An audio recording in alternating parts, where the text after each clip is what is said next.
Well, good morning, and hope you're well, and hope you're enjoying Advent and looking forward to a very pleasant Christmas. I know I am. I guess I wanted to start today because it's Christmas, and to me, Christmas and Easter are virtually the same. They're the same thing. It's to me, all time almost exists at the same time, and the whole concept of Jesus coming and then leaving, and what he does in that brief time here is earth-shattering. So I don't like to think of Christmas without thinking about Easter. But first I wanted to just say thank you. I want to say thank you to Kelly, who's taken the time because she does the filming of these devotionals, and I'm so grateful because if I did it, I don't know that it would come out so good, but she's always here and supportive, and just thank you. And all, of course, the other people that I work with, we have our choir living prayers singing, we have a bunch of soloists, we have kids coming back who want to sing, they want to participate. And I'm so grateful for that, and I think this is just so nice that we all come back, and we all come from different places, and we want to participate in Christmas. And you can't participate in Christmas unless you participate in Easter.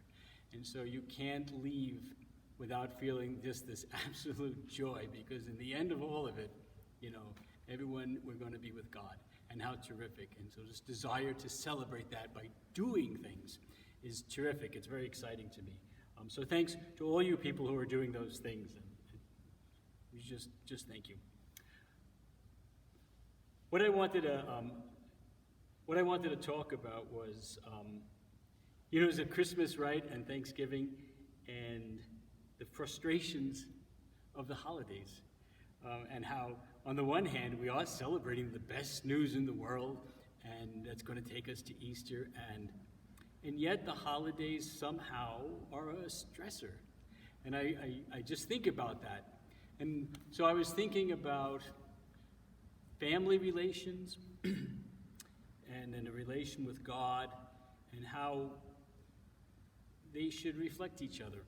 And I think we get hung up in having one relationship with our family and a different relationship with God.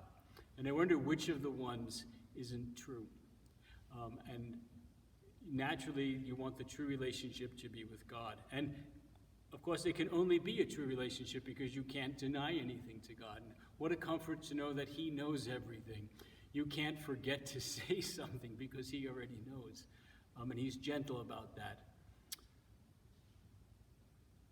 When I think about families, again, I think about my family, because the only experience I have really is with my family. And I think about all those little moments that we've had. The only thing I hope to do is to somehow share something that God has shown me. And I hope that resonates with someone. It's not my goal or even ability to tell anybody, what is right and what is wrong and what is God's way. All I have are the experiences of my life, and I feel so inexorably drawn to God more and more. And that's a comfort to me, and I want to share that. I want people to come get your comfort from God, have that relationship with God. And sometimes I think our family relationships can get in the way, can be a conflict. What I was specifically thinking about was when I was a child, it was a rough go. And so what I took away from my childhood, and I'm sure this was a God thing because I was just a kid, is that in my family, I wouldn't do any of the rotten things. I wouldn't be mean. I certainly wouldn't hit. I just wouldn't, and I would smile and be pleasant, and that was going to be my response to my childhood. I was going to do it, and I did. Okay, that's not a bad place to start.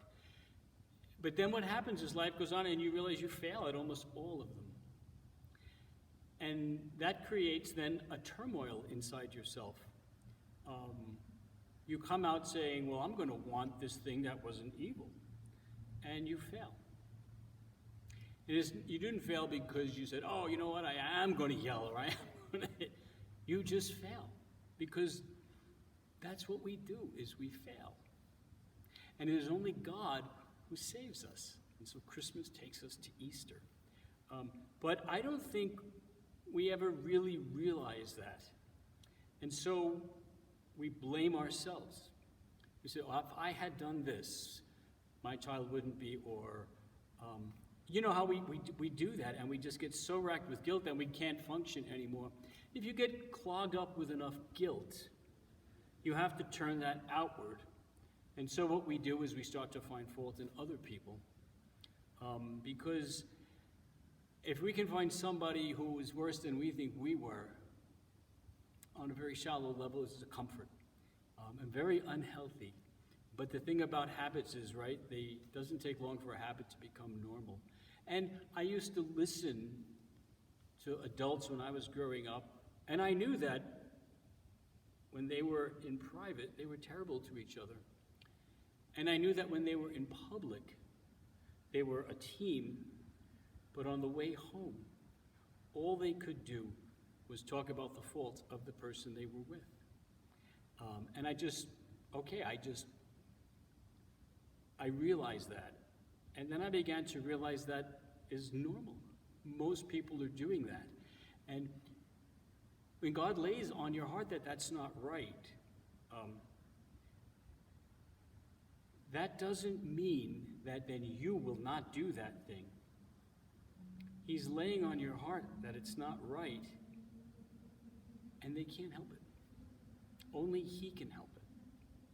And so He says, right, what is so more powerful than I forgive all your sins? Because I have trouble with that, because I love God, and I think, and I do, hopefully less do, the things that I absolutely hate. And I think to myself, I hate being in here, loving God, and doing things that aren't kind. I hate it. And I struggle with that, and I take that to God, and I say, it's just very discouraging. I don't understand that. And I can't deny any of it. I can't say that, well, if I tried harder, I wouldn't think, because that's not going to work either. It's not like I can love God anymore. Love is an absolute. My love for God is an absolute need. That's all it is. I can't give God anything except you just need God and you want Him.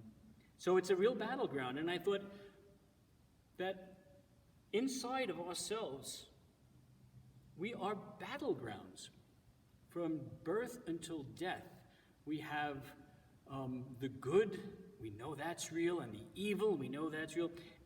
And although we think that we can stop this evil and promote that good, we really can't.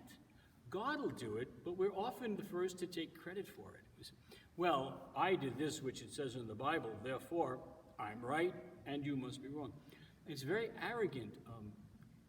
And so I've come to this place where you're just composed in the middle of this battle. And God has come and He's offered you peace, and you take the peace, and eventually the war is going to end, but not until He says so, but you're at peace. And you don't want to blame other people, but you don't have to blame yourself anymore.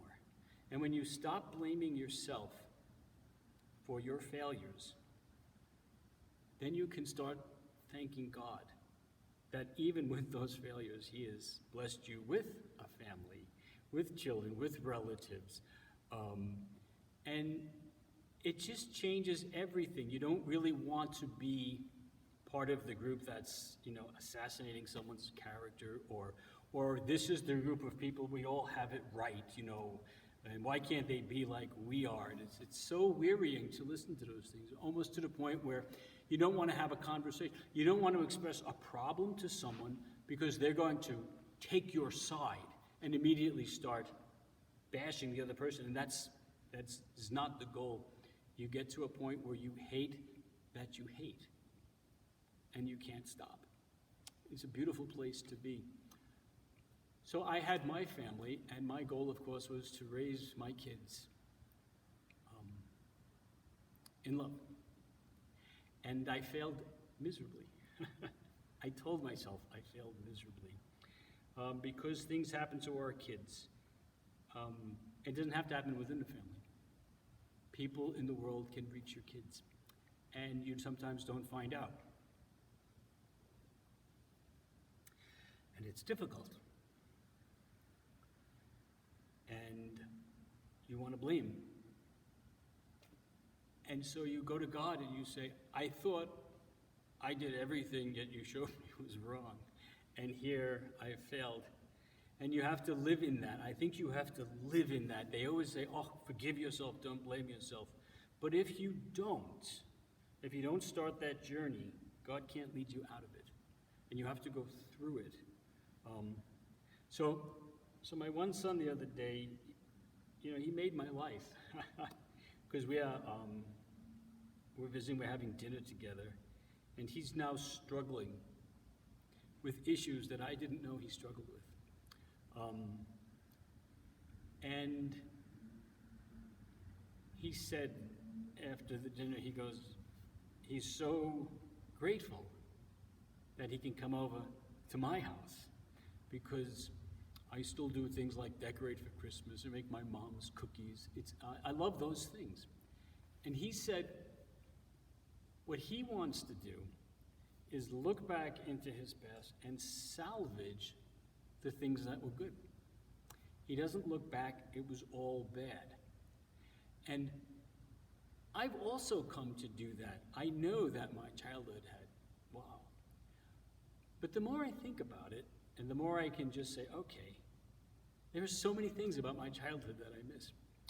Like decorating, or just simple little things that just bring peace and calmness to myself. And I realize were things from my childhood. And so, and now instead of just saying, well, I'm going to do this anyway, and I don't care, I care. I care for myself. And I see it has helped my child. And I think, what could be better than to accept yourself as failed and to not pretend, even to your children, that everything you say is right and you must be obeyed. In the beginning, of course, you have to, but as you go on, you can start to teach them. Don't take everything I say because I say it. Start to question it, Think deeper, relate it to your life, and in the end, you can just be at peace with each other because we don't blame each other. He doesn't blame me, and I don't blame myself. I just blame the fact that we live in a battleground, and there are just people that get hurt. Almost everyone in a war gets hurt, and I don't know why we think we shouldn't get hurt, or if we do get hurt, then we should hurt other people. And I think, so thanks, Noah. It was the best Christmas gift ever. And I would like to share that if you blame yourself for things, that means you care. And that's the beginnings of a relationship with God. I think you have to process all that and talk to God. And of course, I'm a Bible guy. Which is none of us are perfect. And we all hurt. We all hurt people. We all don't hurt people. This is God and the devil. And we are just the vessel that this is happening. And God says that. It's not like it's a mystery or a great discovery. We are created to choose good or evil. And so we have to be immersed in both. And then you start to hear God's voice. And it's a beautiful thing, is faith. And I guess that would be my Christmas wish for anyone else, is don't stop by blaming yourself. Expect to fail. The people who you blame, you can forgive, because they didn't set out to fail. And my kids will fail, and that will be okay too. And that's just the way God has designed it. This is exactly the world God intended. And there's such beautiful things to be learned. So anyway, I hope that's a help, and I hope you have a terrific Christmas.